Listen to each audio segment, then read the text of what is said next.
Draft boards are shifting, mock drafts are being rewritten, and somewhere in the middle of all this chaos, there's a name Bears fans need to be paying very close attention, a name that could represent everything we've been missing on defense for years. Welcome to Bears News Fan Report, your home for the most comprehensive, up-to-date Bears coverage you'll find anywhere. Here you're getting the latest news, deepest analysis, and all the insider information about our beloved Chicago Bears. And today, I'm bringing you something genuinely changed. How we approach this entire offseason. This isn't just another draft speculation. This is about a player whose trajectory has been absolutely explosive, whose performance in the biggest games has turned heads across the entire league, and whose skill set might be exactly what our defense desperately needs. Stay with me because by the end of this video, you're going to understand why the Bears might need to get aggressive in April. The 2026 NFL draft order is essentially locked in now that the regular season has concluded. We know where teams are picking. We know what the needs are around the league. And most important, we're starting to get a clearer picture of which prospects are, which ones are falling as they evaluate. The Bears are currently slated to pick 25th overall, which puts us in an interesting position. We're not picking high enough to get one of those elite, can't-miss prospects at the very top, but we're also not picking so late that all the impact talent is gone. We're in that middle ground where strategic decision-making becomes absolutely critical. Let me start by addressing the elephant in the room.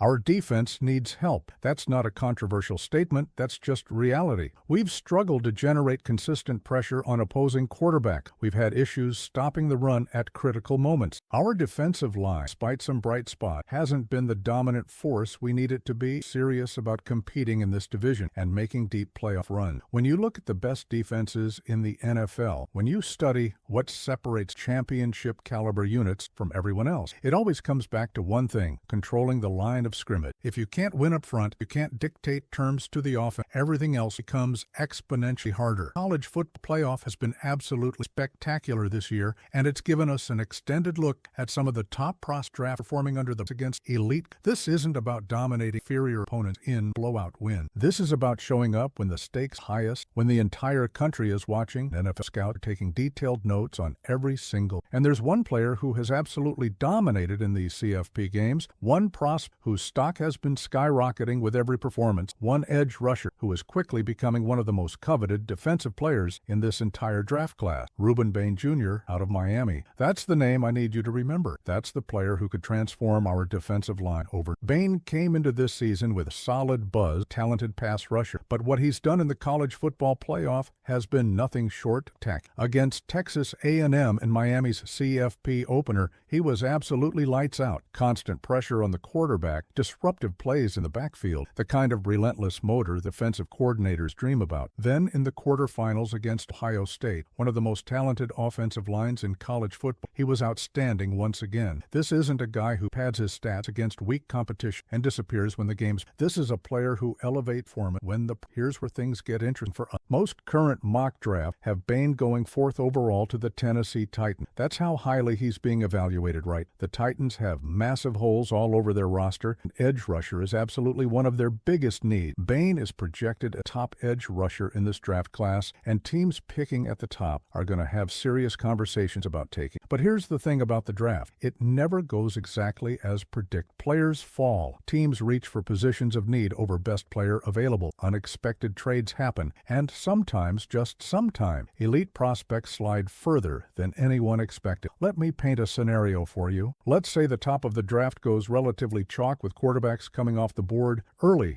Raiders take Fernando Mendoza, Jets grab Dante Moore. Now you've got teams like the Cardinals, Titans, Giants all making their selection. Some of them might go linebacker, priority attack, some might wide receiver. The draft is inherently unpredictable, and every single year we see prospects who were supposed to go top 5 or top 10 slide into the middle of the first round because the board just doesn't fall the way everyone expects. Now, I'm not saying Bane is definitely going to fall to 25. That would require a very specific sequence of events, but I am saying it's not impossible. And more importantly, I'm saying that that even if he doesn't fall to us, there's another path. The Bears could be aggressive. We could package picks to move up. We have draft capital. We have the flexibility to make a bold move if we identify a player we believe is a franchise-changing talent. And based on everything I've seen from Ruben Bane Jr., based on his performance against elite competition, based on his skill set and how perfectly it fits what we need, he absolutely qualifies as that type of player. Let me break down his game for you because this is where it gets exciting. Bane is an explosive athlete off the edge. His first step is lightning quick. He can bend around tackles with incredible flexibility. He has a diverse pass repertoire with multiple moves he can deploy depending on the situation. He's not a one-trick pony who only knows how to rush. He can bull rush when needed. He can use counter moves. He has the football IQ to recognize blocking schemes and adjust his attack accordingly. Against the run, he's physical and willing to set the edge, crucial in our division. We're faced physical running games twice a year from Green Bay and Minnesota. What stands out most about Bane is his motor. This guy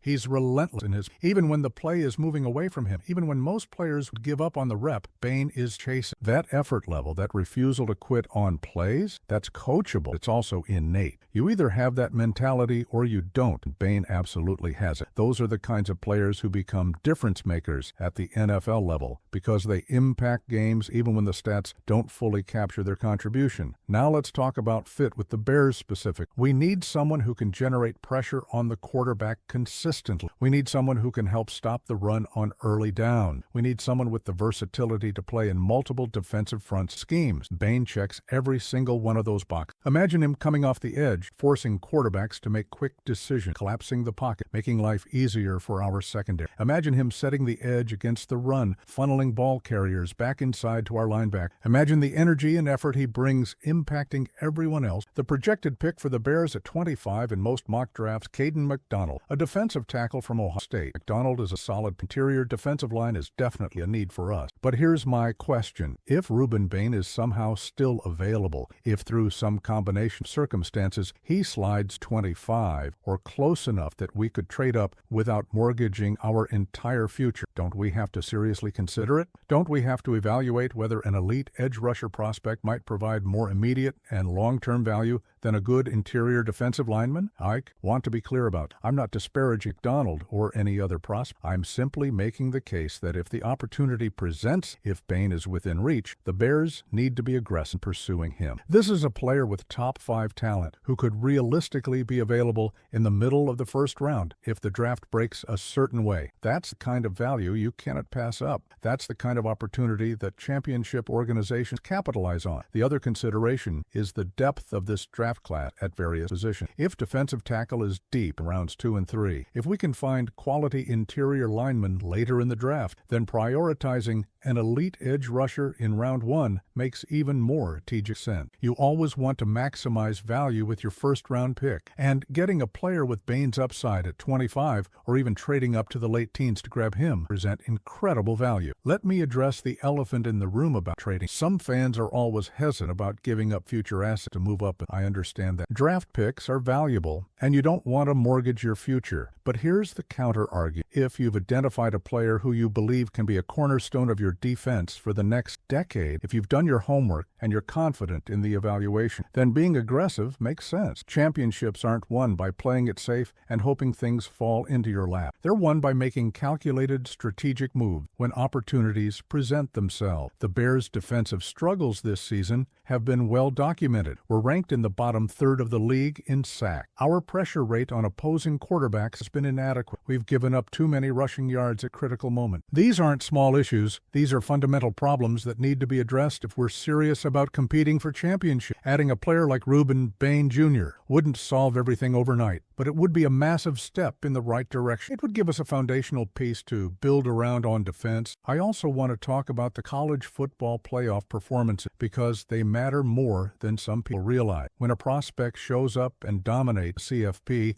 when they perform at their best against elite competition with NFL scouts watching every move, that tells you something about their makeup. It tells you they don't shrink in big moments. It tells you they have the mental toughness to handle pressure. It tells you they're capable of raising their game when the stakes are highest. Those are exactly the kinds of traits you want to pick. Bane's performance against Ohio State, particularly because that Buckeyes offensive line featured multiple future NFL players. He wasn't beating up on inferior competition. He was consistently winning one-on-one matchups against tackles who will be playing on Sunday. That's translatable production. That's proof of concept that his skill set will work at the next level. So here's where we are as Bears fans. We have a need on defense that everyone recognizes. We have a draft pick at 25 that gives us options. We have a potential opportunity to add elite edge circumstances align correct. The question becomes, how aggressive are we to be? Are we content to sit at 25 and take whoever falls to us? Let me know in the comments below because I want to hear different perspectives from passionate Bears supporters like yourself. If you found this analysis valuable, if you want to stay on top of every Bears development as we approach the draft, make sure you're subscribed to Bears News Fan Report. Hit that notification bell so you never miss an update. We're bringing you comprehensive coverage, strategic analysis, and everything you need to know about our beloved Chicago Bears. This is your home Bears content. Bear down!